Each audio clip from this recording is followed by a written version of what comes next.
Thanks for tuning in today. The last show of the Dastardly 2020. I really appreciate you being here today. Hope you all had very happy holidays. Gonna start off with a Christmas song.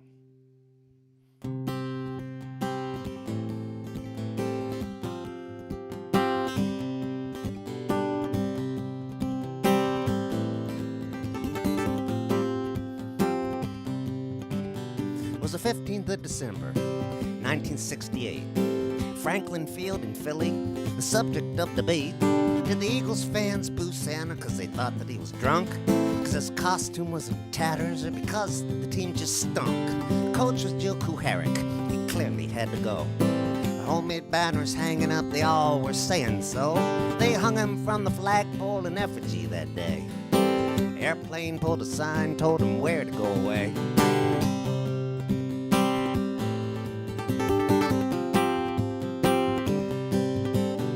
The last game of the season. The team would finish 2-12. Snow was really falling. Cheerleaders dressed like elves. Norm Snead threw interceptions. The runners gained no ground, and if it wasn't for the booing, there wouldn't have been a sound. Till the gun went off at halftime, and the field had too much snow to go on with the regularly scheduled halftime show. The guy who would play Santa never even left his house. He'd phoned a little earlier to say he could knock it out. There was Frank Olivo, a 19-year-old fan, and his Uncle Charlie Sanderson with a fake beard up in the stands. And someone from the Eagles come and promise him applause if he'd run out on the field while the band played Here Comes Santa Claus.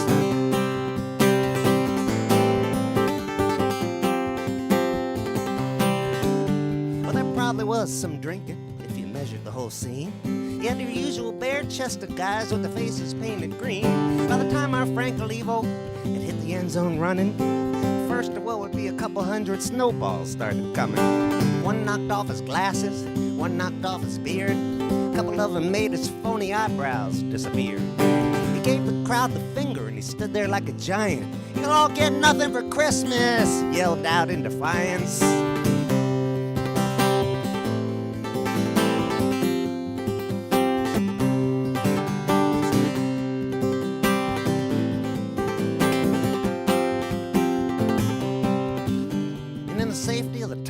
He scooped snow out of his ears. The Eagles' marketing director asked if he'd come back next year. Frank Olivo answered, "No, I don't think so, because next year there might be bottles if there isn't any snow." I was at that game with my dad in 1968, and I was 8 years old at the time. I know about 6 million people claim to have been there, but we truly were. So, let's see what's next. We'll go to baseball. This is a story about probably the single most bizarre incident ever to take place in a Major League Baseball game. A fellow by the name of Doc Ellis pitched a no-hitter on June 12, 1970. But what made this so unusual is that Doc Ellis, before the game, had taken LSD. And this is a true story.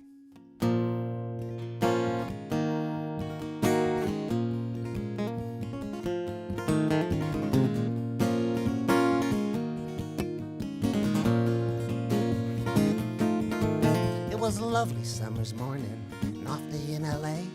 So thought one Doc Ellis, see what later say. His girlfriend read the paper, she said, "Doc, this can't be right. It says here that you're pitching in San Diego tonight. Got to get you to the airport." So off Doc Ellis flew. His legs were a little bit wobbly and the rest of him was too. Took a taxi to the ballpark an hour before the game. Gave a half-assed explanation, found a locker with his name.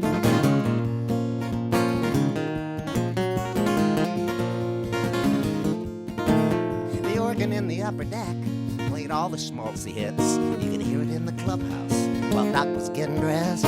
His sunglasses he reached for from his locker in a case. Doc Ellis put his jersey on, then he put them on his face. Time came to go on out there, down the corridor. The walls were a little bit wavy and there were ripples in the floor. Went out to the bullpen to do a bunch of stretches, loosen up little, throw some warm-up pitches.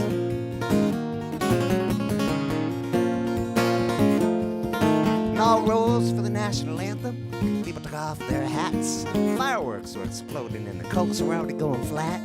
Doc was back there in the dugout with so many things to watch. Some players spit tobacco juice and others grabbed their crotch. Then the umpire hollered, play ball, and so it came to be.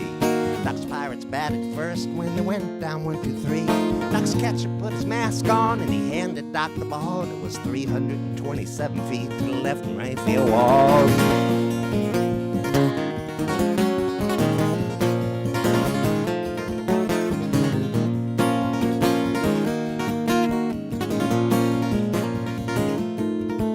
Doc's Pirates took the field then, and Doc stood on the rubber, and he bounced a couple of pitches, and he bounced a couple of others. You might say about that day that it looked a little wild. The leadoff batter trembled, and nobody knew why. Doc Ellis smiled. Well, you walk 8 and you hit the guy, things that people shout, especially the manager, but he did not take Doc out. Doc found himself a rhythm and a crazy little spin. Amazing things would happen when Doc Ellis zeroed in.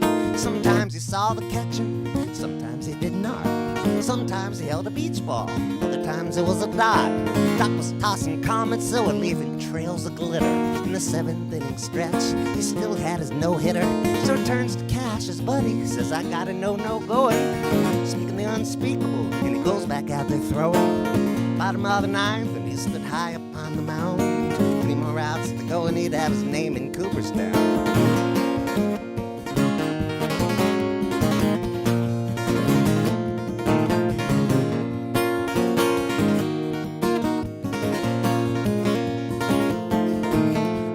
Up was Canizaro, he flied out to a loo.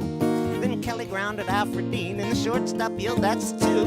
Must have been a madhouse, fans upon their feet. Littler ones among them were standing on their seats. Well, that would have brought up purple, but Speezy old pinch hit, and he took a 3rd strike looking, and officially that was it. It was a lovely summer's morning, an off day in L.A. So thought one Doc Ellis, as he later say.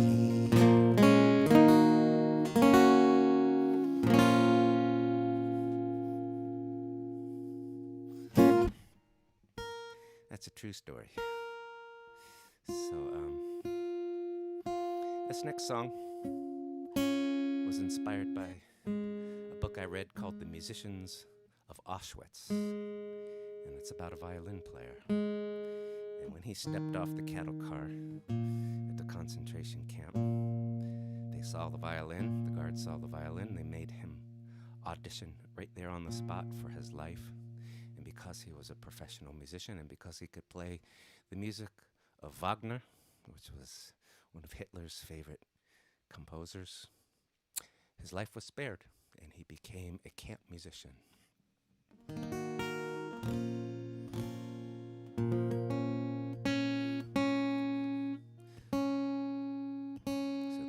Warsaw in May.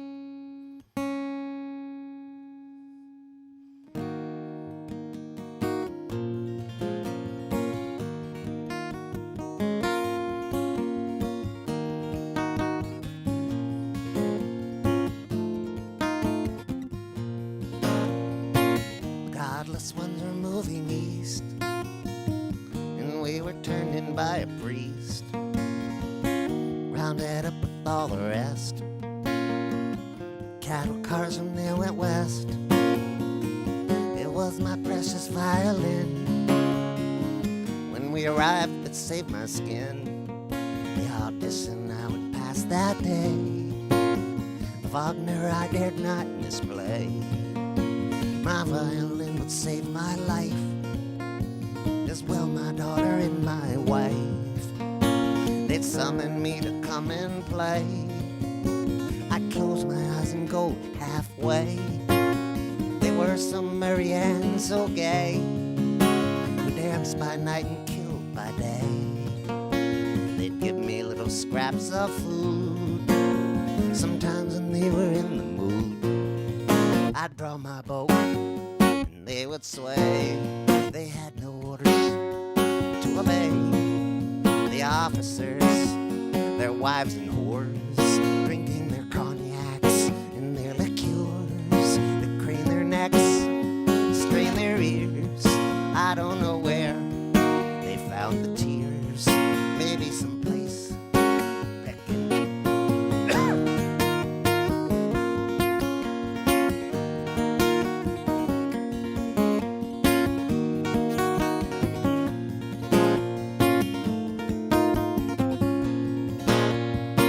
my violin would play itself while I'd escape to someplace else. My shattered mind would limp away to Warsaw in the month of May. Conducting in the concert hall, I would not see the things I saw. I'd hear the woodwinds and the strings. I'd tune out all the other things. I'd draw my bow and they would sway. They had no orders to obey. The officers, their wives and whores, drinking their cognacs and their liqueurs, crane their necks, strain their ears. I don't know where they found the tears. Maybe someplace back in Berlin. Sometimes I slip some Mahler in.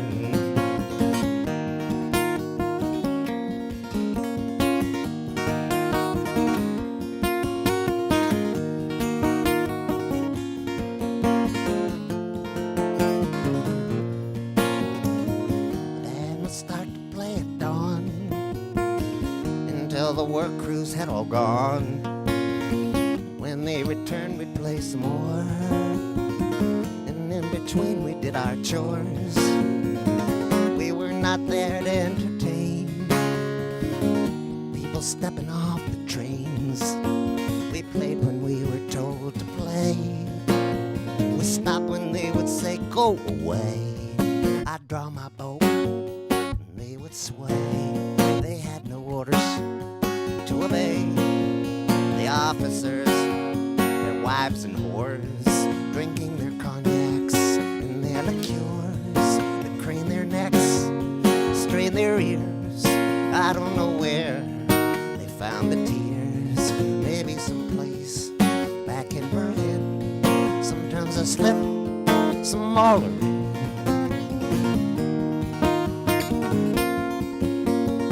Sometimes I slip some Mahler in. Sometimes I slip some Mahler in.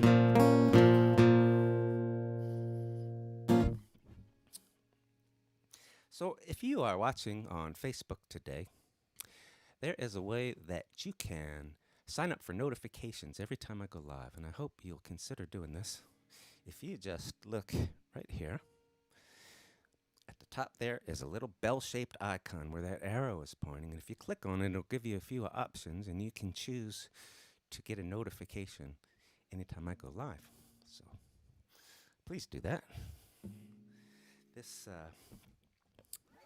This and all of my live streams are free, and tips and donations are gratefully and graciously accepted. This is my sole means of making a living. It has been since March, and it probably will be for quite some time. So I'm grateful for whatever value you put on this. And there are URLs at the very beginning of the comments on Facebook, and if you're watching it on YouTube, they are both in the chat window and in the comments below the video. If you're watching on YouTube, I hope that you'll subscribe to my channel. You'll also get notifications anytime I go live or put a new video up. So this is a song that I wrote about an incident that took place between my ex-wife and my GPS. My ex-wife used to be very jealous of my GPS. She's set to the British voice Emily, And every time I would phone home from the road, Emily would interrupt our conversation, and it really pissed off my ex wife, and she started to refer to her as that other woman.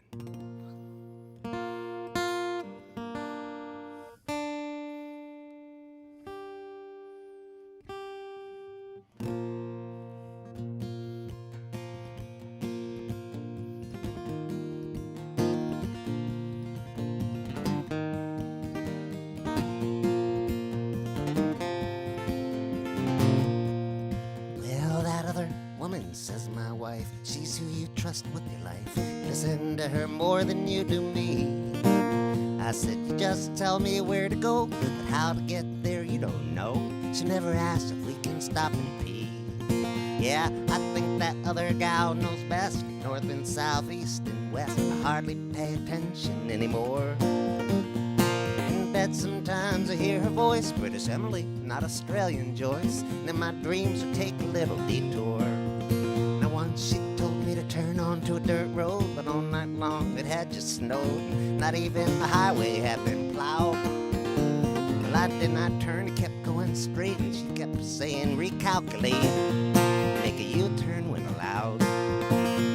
Well, sometimes we might disagree, all the while she yells at me, and then I yell back, well, shut her up.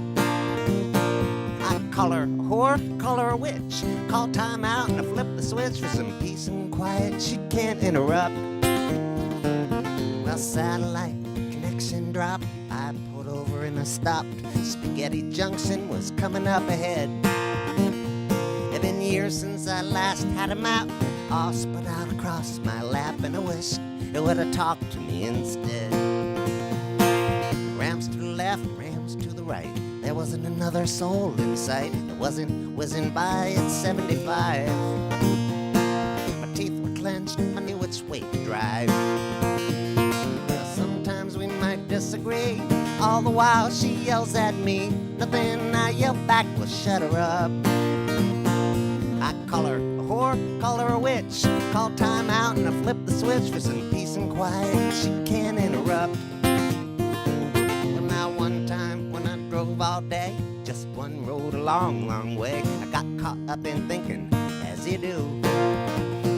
She froze to death, I did not know I'd missed my exit hours ago, and I never even saw her face turn blue. Like a lot of old songs, this one has a bit of an adult verse, and if you think that might upset you, just hold your ears a minute. Well, I mount her and I turn her on, and she tells me I'm her Don Juan in ways only my Emily can do. Oh, that's her out there in the car, the one who does know where we are, and it turns out all she needed was a screw. Well, sometimes we might disagree, all the while she yells at me. Nothing, I yell back, well, shut her up. The Phillips head. Call her a whore, call her a witch, call time out and I flip the switch for some peace and quiet. She can't interrupt.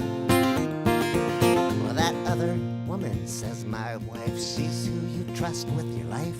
Listen to her more than you do me. Well, it's true I do, 'cause she knows the route. She's the one that has the mute. She came with an extended warranty. My British Emily. I think we have come to that time in the show called Puck View. And today I have 3 special pucks to show you. The first 3 on the left were recent gifts from Candace. Thank you, Candace. And they're all from different teams that used to play in Knoxville, Tennessee. You have the Knoxville Speed. And you have, let's see, I can't even read, the Knoxville Cherokees and the Knoxville Ice Bears. And the puck on the right is, thanks to Art, a gift a week or 2. It's from the Manchester, New Hampshire Monarchs. I'll show you more next time.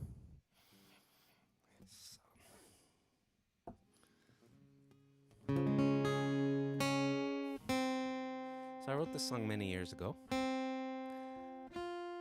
was reading my hometown newspaper, the Asheville Citizen-Times, And there was a photograph on the front page of a political rally that had taken place the day before. And somebody was wearing a sandwich board sign, and the front side of it said, "Thank God for AIDS." Well, of all the things you could thank God for, that one was a curious one, and it made me awfully glad I couldn't see what was on the back side of that sandwich board.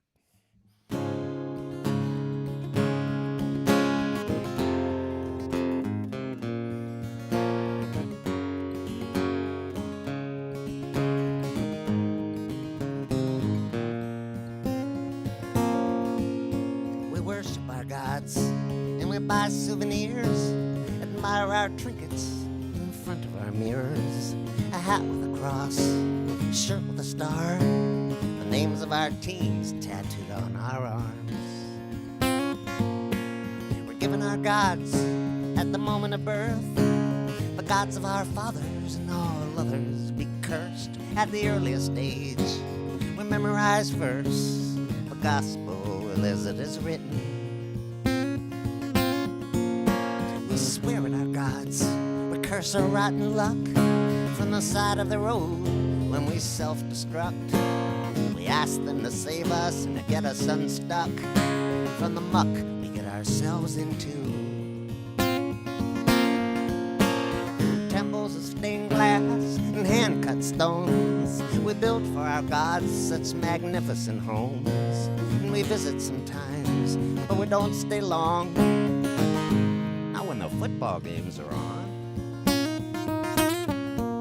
We make deals with our gods to win back what we've lost, and in our pants pockets our fingers are crossed.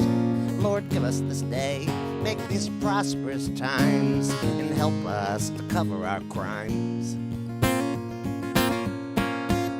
We go to the seers, we say, show us the script that our gods have left for us, stashed in some crypt. Oh, secrets, they say, what has never been told, yours for a pile of your gold. When we kill for our gods, we wage holy wars, assassinate presidents and burn down bookstores. We massacre children to settle old scores, yelling, our gods are great.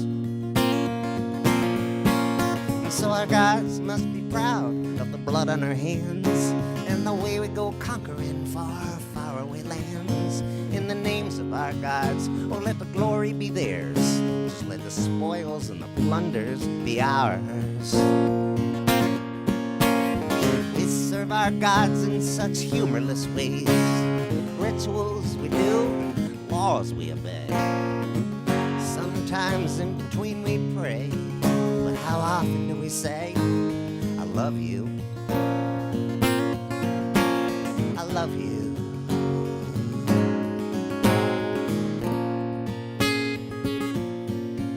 I love you.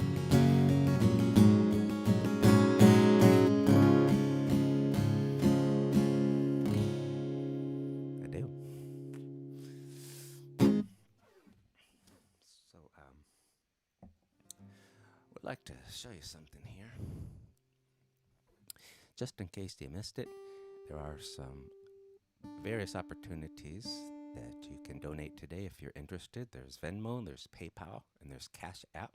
And those are the URLs there. You'll also find them in the comments in the chat window on YouTube. If you're interested in picking up recordings, you can get CDs from chuckbrodsky.com. If you're interested in digital downloads, you can get them from Bandcamp, and you can see the URL down there. And my digital downloads are on a pay-what-you-want basis. So if you are watching this and you are out of work or going through some very lean times right now and you can't afford to spend money on music, please help yourself. All you need to do is enter 0 as the dollar amount you're paying, and don't feel bad about it. All I ask is that you pay it forward, do a good deed for somebody else.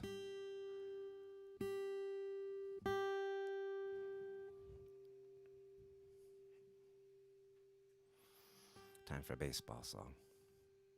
This is a true story about a career minor league pitcher. He changed teams 20 different times.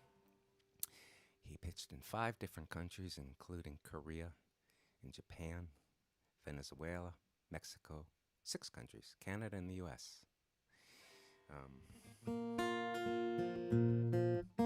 He was in the Philadelphia Phillies organization at the age of 31, and one of the Phillies' starting pitchers had a sore arm and had to miss one of his starts, and so they called up this fella.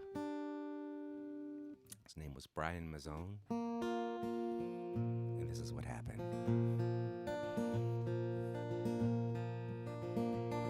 Well, there was orange on the radar. In some places it was red.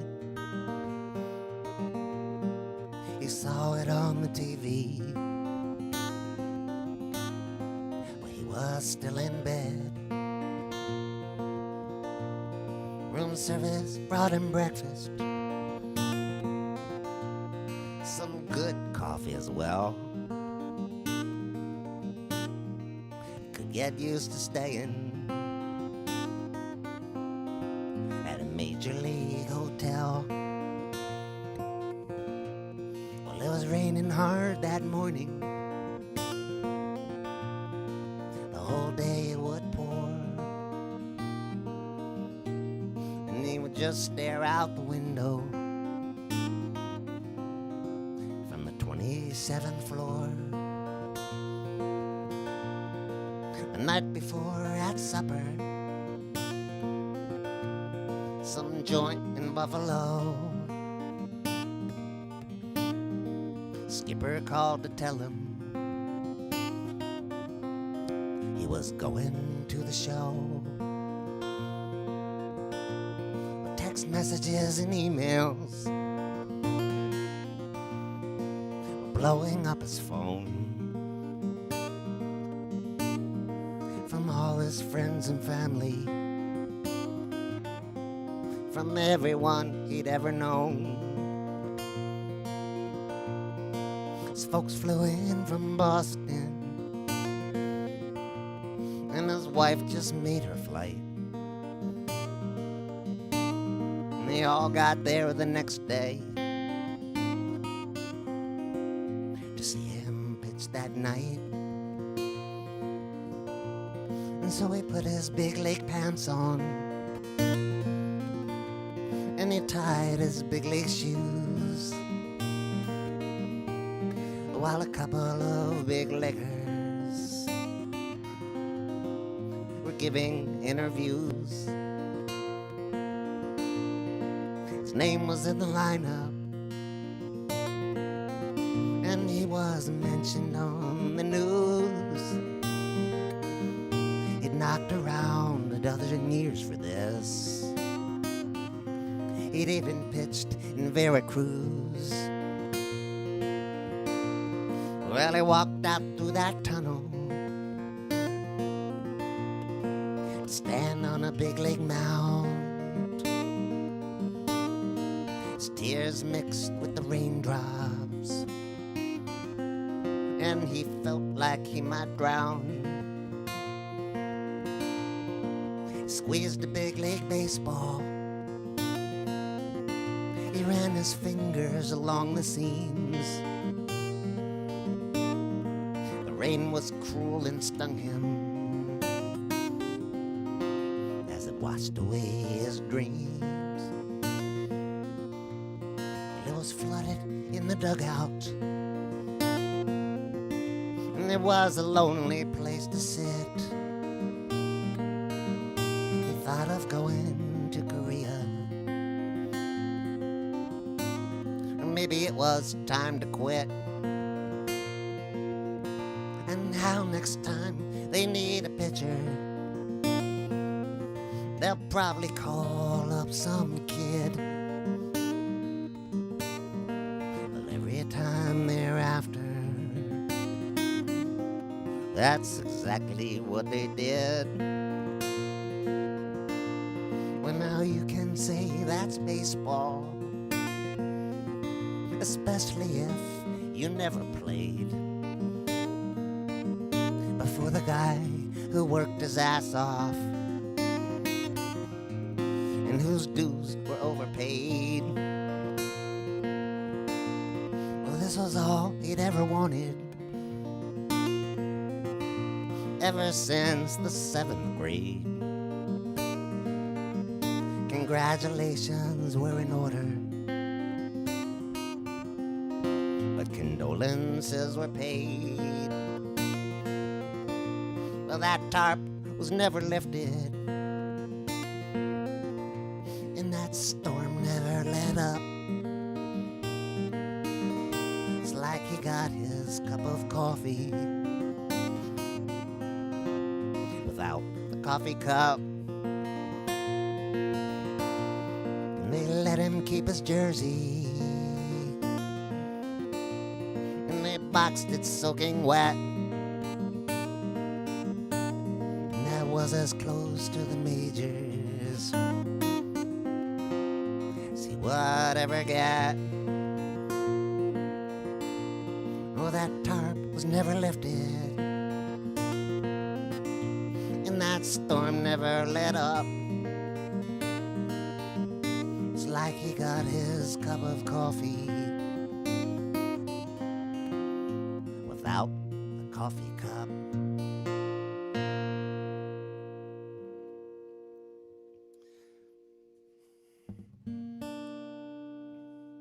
So if you've been following me for at all, you know that one of my favorite things to do every year is to go up to Harbor Springs, Michigan, to the Lambs Retreat for Songwriters. And some years I'm on the staff, and some years I just go because it's great.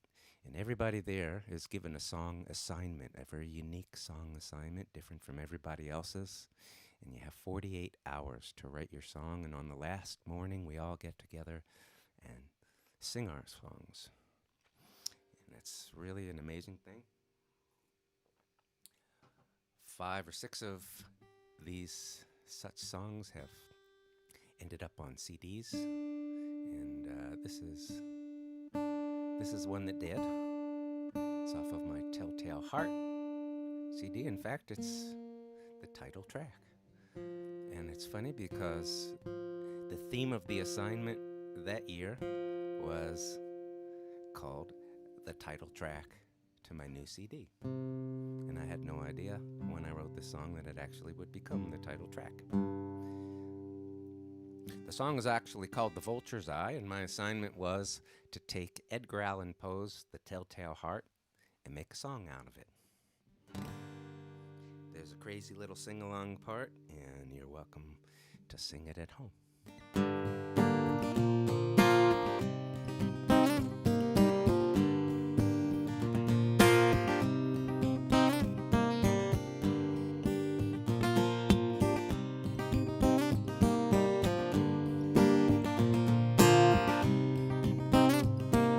I killed a man, I'll tell you why. Well, I did not like his vulture's eye, stalking me like I was prey. I always had to look away. I did not kill him for his gold, 'cause I would make my blood run cold. No, it wasn't him that had to die. No, it had to be that vulture's eye. The vulture's eye would never blink. To torment me, sometimes it winked. I felt it follow me around. I faced it once, it stared me down. I'm not mad, how could I be? I planned it all so perfectly. This was the work of a brilliant mind. That vulture's eye I made go blind.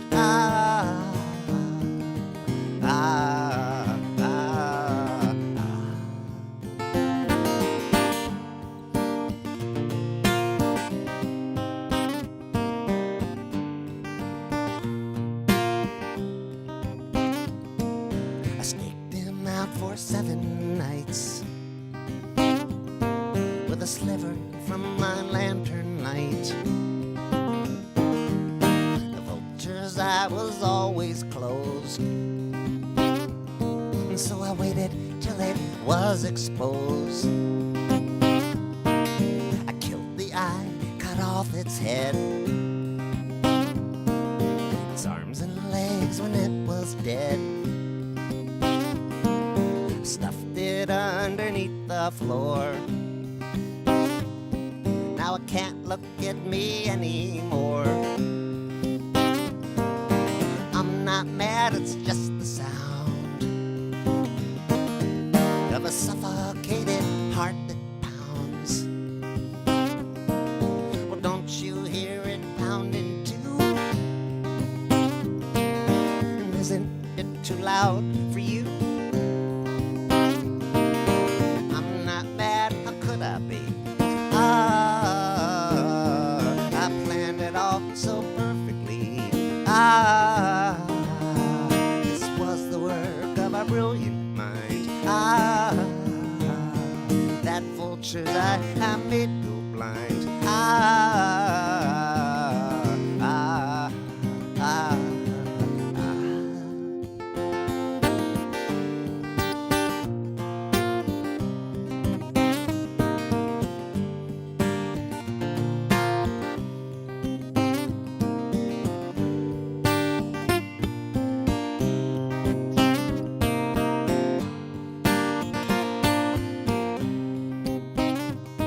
Well, I love the man who had to die.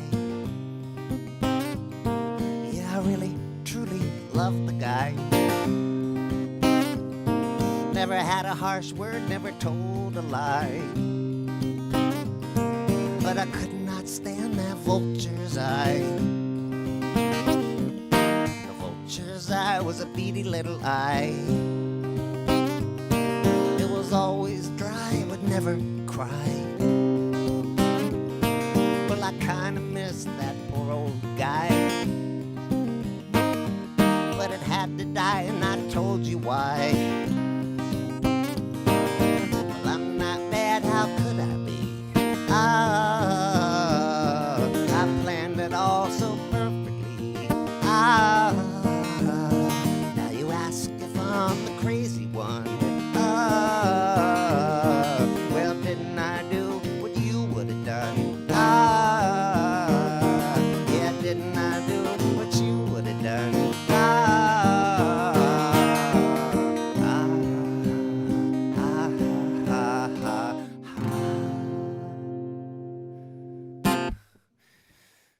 That's one of my favorite songs I've written. Let's see. If you see me looking up that way, that's where my set list is every week. So this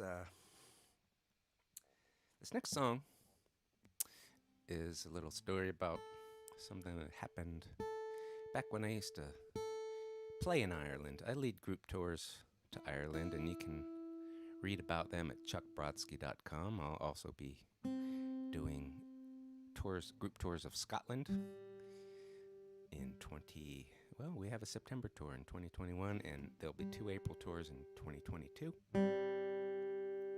But back in the day when I was traveling around playing shows in Ireland,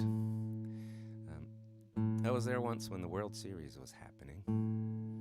It was the year that the New York Yankees and the Arizona Diamondbacks were playing, and the series went to a 7th game, and I had a couple of days off, and the game was going to be broadcast on British television, which you can get in Ireland.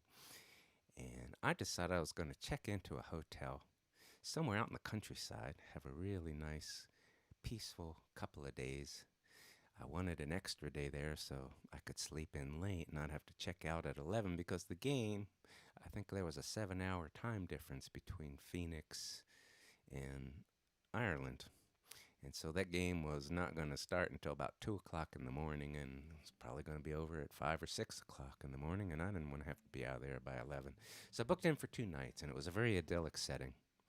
Just what I was looking for. Horse pastures across the street, horse pastures to either side of the hotel. I thought this is going to be delightful. Well, I made the mistake of walking in to book the room with my guitar, and I could immediately see that little thought bubble form over the head of the desk clerk. And inside it said, "Ah, musician. We can put him in room 213. The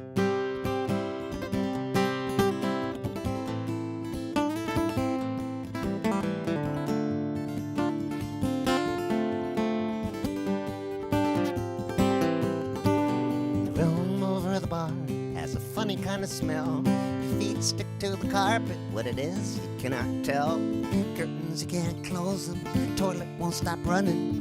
Lights that kind of flicker. There's a banging in the plumbing. The room over the bar, number 213. Not particularly large, not particularly clean. It's supposed to be a king bed, but it's not even a queen. On the nightstand are some dusty and outdated magazines.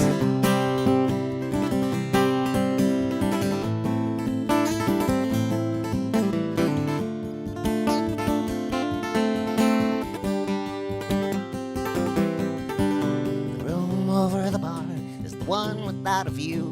You can't open up the window and there's no light coming through. There's a great big concrete wall you can't look at if you want. The rooms that have a view, they're all around the front. The room over the bar is the one they give musicians. It's the one they haven't fixed up because it's only for musicians. There's at least a couple burn marks on almost everything. You lie down on the bed and you feel each one of the springs.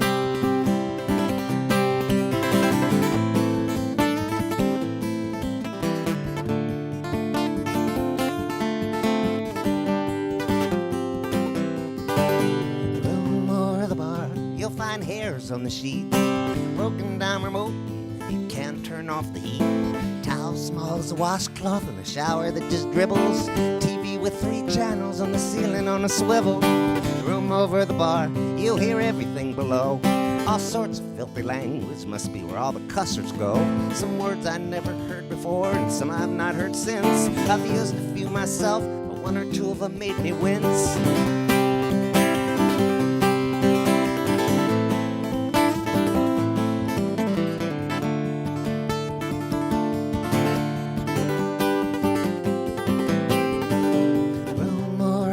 There's a guitar player below. He's got people singing all the songs that people know.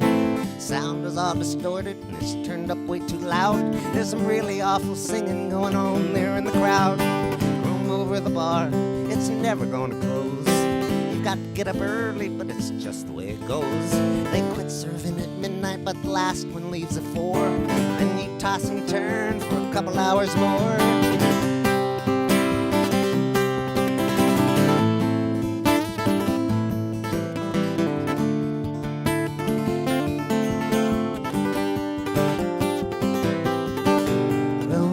The bar has a funny kind of smell. Your feet stick to the carpet. What it is, you cannot tell.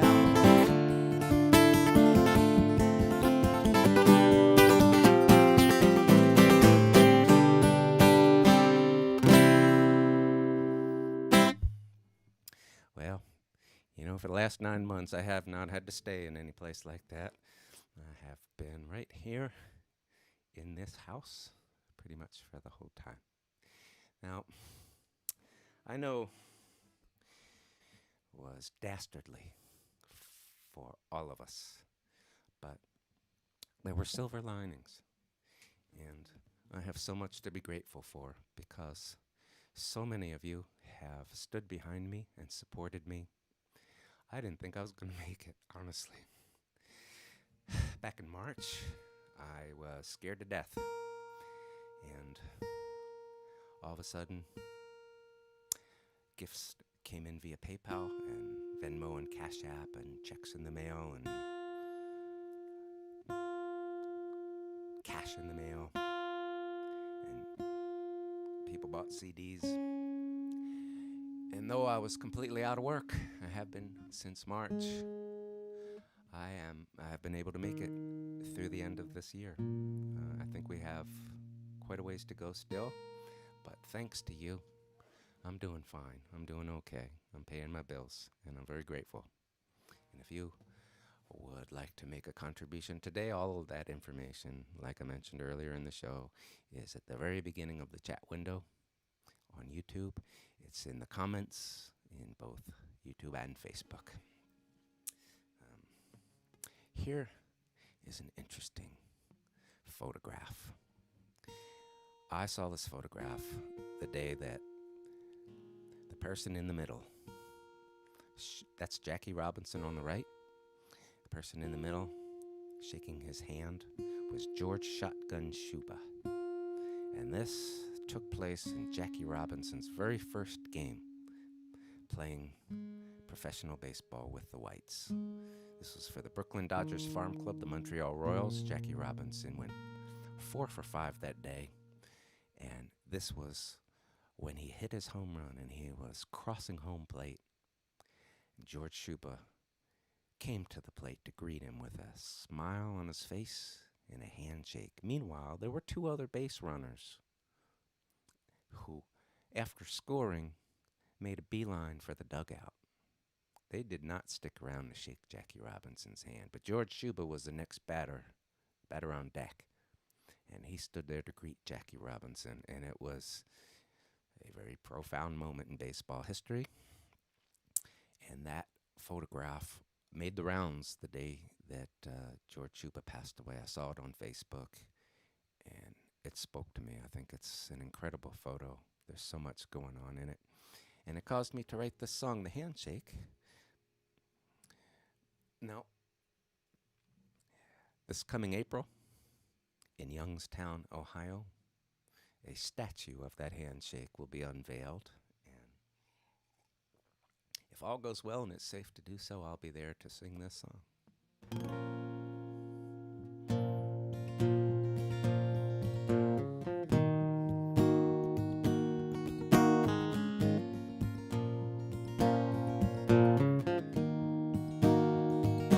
Both the ump and the catcher had their hands on their hips. It was only a handshake. It was a coming to grips. The sun was casting long shadows as he touched every base. And as he rounded the third one, the sun lit up his face. It was only a handshake. Well, maybe not quite. And it was captured on camera in black and white. The 2 of them smiling as he touches the plate, as he crosses the line, and when he knows that he's safe, it's only a handshake on opening day. No one knew what would happen if the fella could play. It was only a handshake, but it was the first. And of course there were others who stood up and cursed. It was only a handshake on a minor league field. And it wasn't until later it became a big deal. It's just something that happened. It was nothing he'd planned. The guy hit a homer, so he stuck out his hand. It was only a handshake, a bond between men, teammate to teammate. That's all it was then. He stood there to greet him. He could have waited on deck. It was only a handshake, but he showed him respect. It was only a handshake. It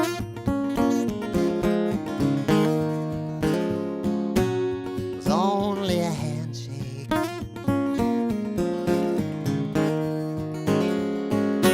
It was only a handshake.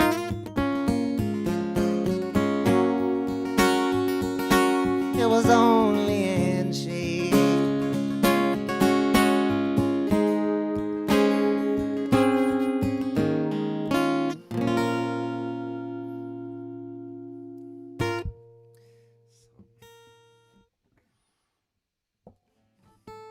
I want to show you something funny here. This is for real. I hope you can read it. You may have to,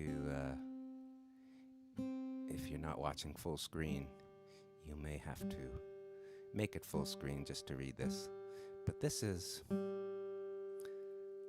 the subversive agent form that the state of South Carolina requires you to fill out and file with them if you are indeed a subversive agent.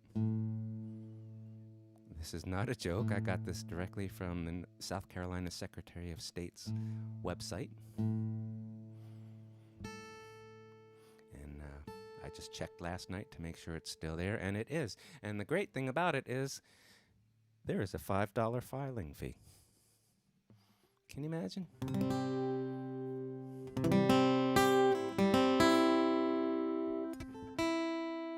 Wonder if the governor has filled that out and filed it.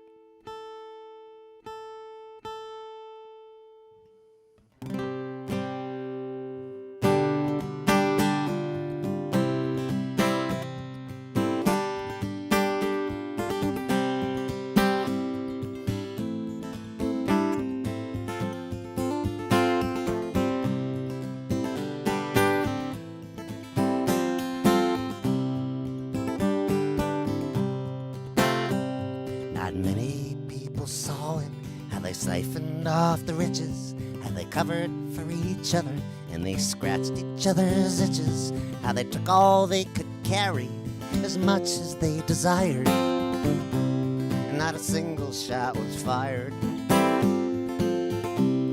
Not a single shot. They auctioned off the sunsets, the beaches and the waves, the mountain tops and forests, and what sweetheart deals they gave to themselves and all their buddies went the jewels of the empire. Not a single shot was fired. Not a single shot. They owned the TV stations, the radio and print. They controlled what people knew and what the people didn't. They packed the boards and ministries, turned up the amplifier. Not a single shot was fired. Not a single shot.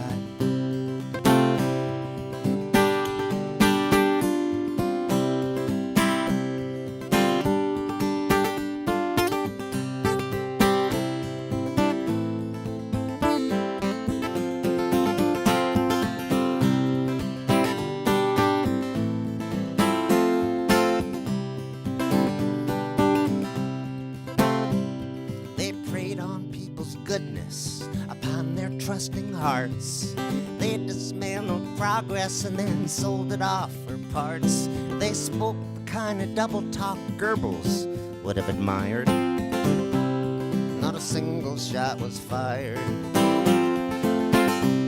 Not a single shot. They demonized whole races and they made the people scared.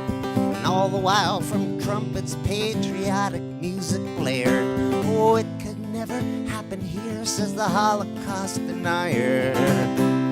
Not a single shot was fired. Not a single shot. They sometimes mention Jesus, sometimes Thomas Paine. This is the age of treason and they toast it with champagne. But behind the Iron Curtain, it's all been secretly rewired. Not a single shot was fired. Not a single shot. Oh, glory, she still flies above the courthouse and the dome. The Super Bowl still happens just like it did in Rome. And their ads appear on everything like flags of an occupier. Not a single shot was fired. a single shot. Not many people saw it, and the rest they won't believe. They look at you like you're crazy, like it's you who's been deceived. And they're bullying the angels for not singing with the choir. Not a single shot was fired. Not a single shot was fired. Not a single shot was fired. Not a single shot.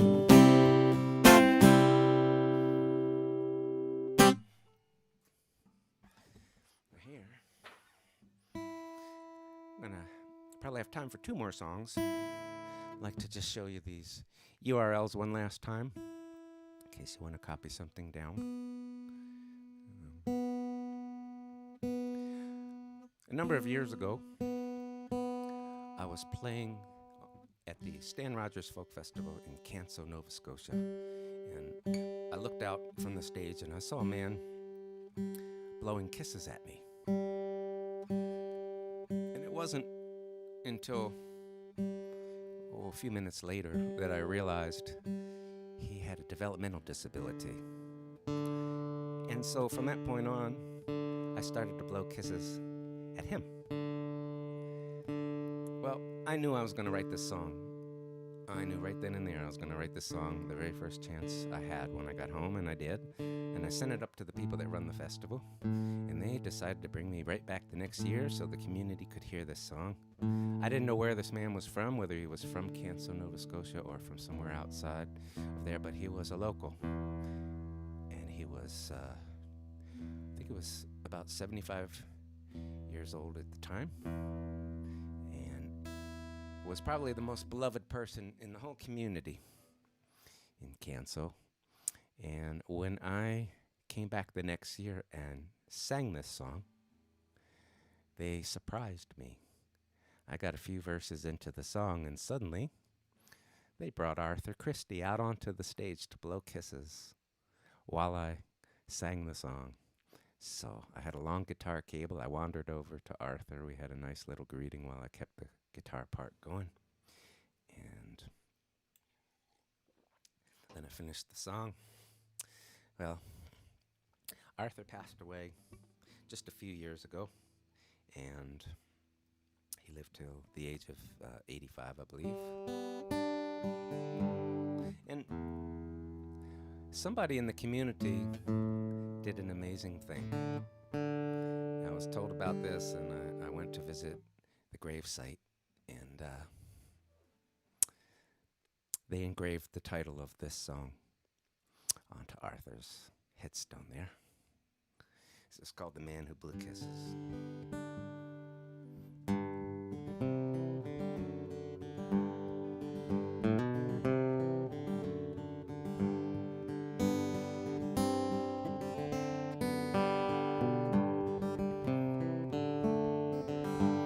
The man who blew kisses was simple and free.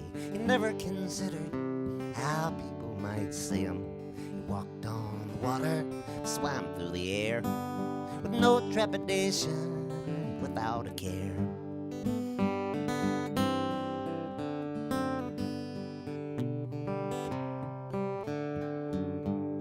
The man who blew kisses was simple and free. He never considered how people might see him. He walked on the water, swam through the air, with no trepidation and without a care.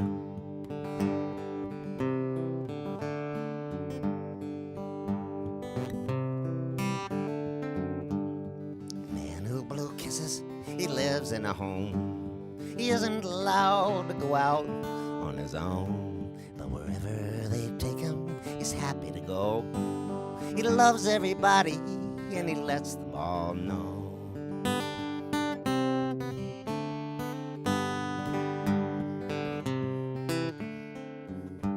Well, the man who blew kisses, he blew them at me. It tickled my heart, and it buckled my knee. Made my voice crack, and it righted all wrongs. I blew kisses back at the end of the songs.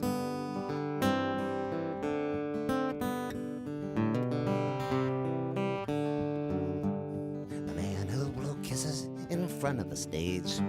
Knew nothing of jealousy and nothing of rage, nothing of prejudice and nothing of shame. He had never been broken, he had never been tamed.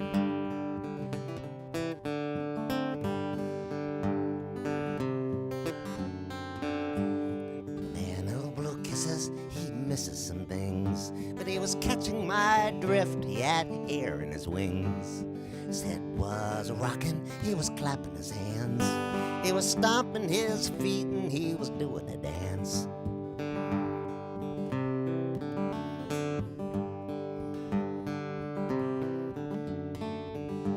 So the man who blew kisses eats tulips for lunch, and probably rainbows, but that's just a hunch. Sunshine and pixie dust mixed in his punch, and daisies for breakfast he picks by the bunch.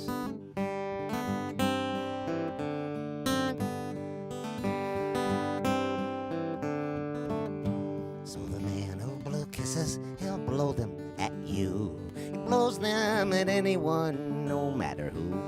So I thought to myself, in the middle of all this, that the song I was singing, it was but a kiss.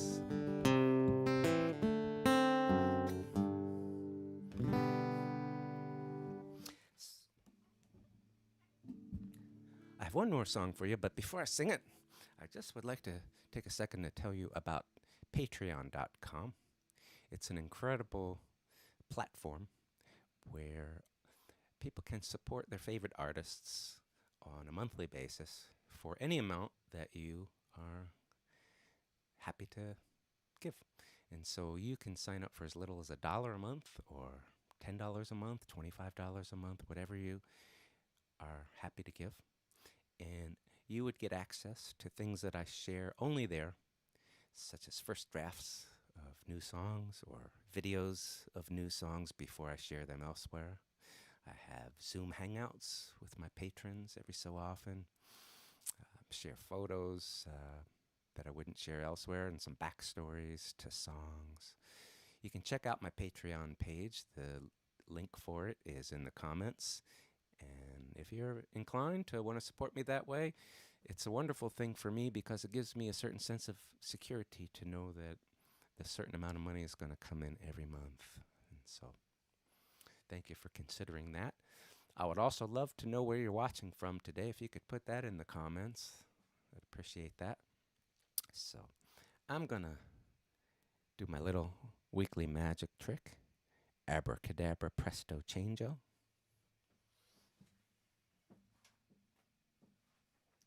Thank you all very much again for watching. And I always dedicate this song to my parents. This week I'd also like to dedicate it to Betsy Burnham. Hang in there, Angel.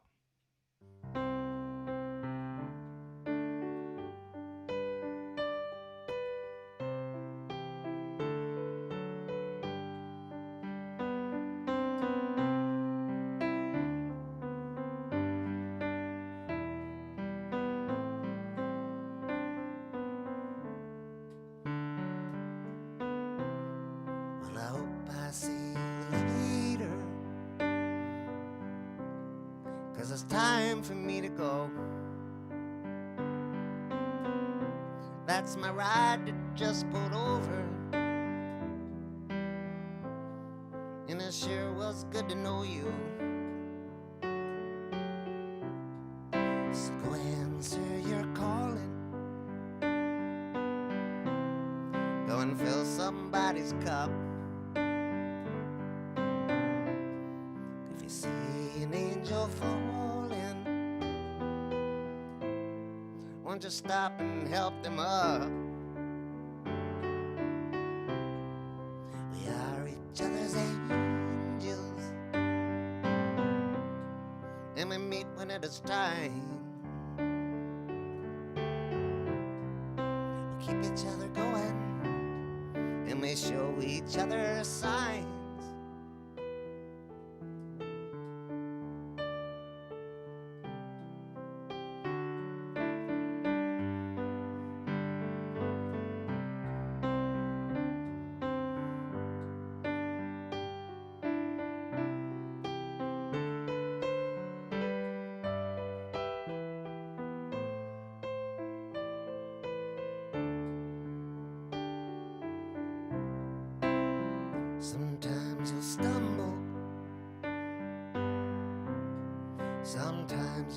lie down.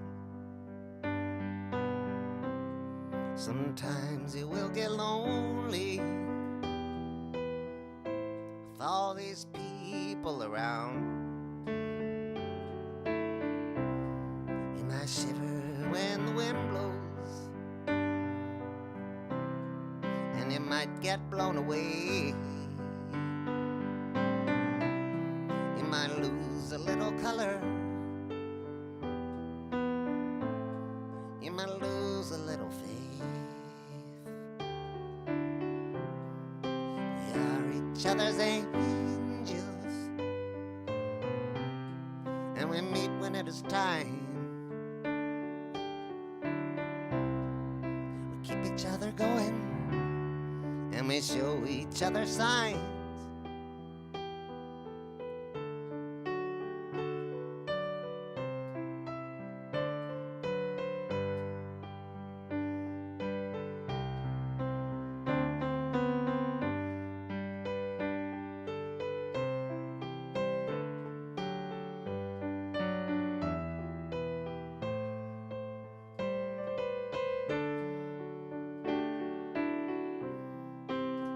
So thank you for the water.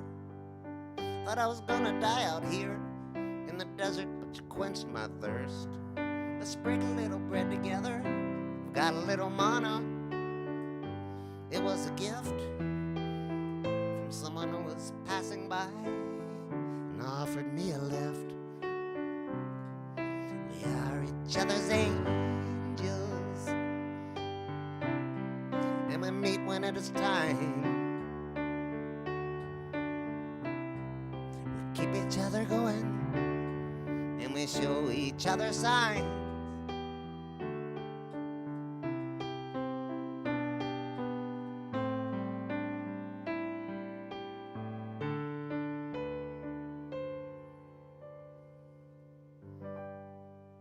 Thanks for watching. Stay safe. Have a very happy and healthy change of year. Go 2021. Hope to see you soon. Bye.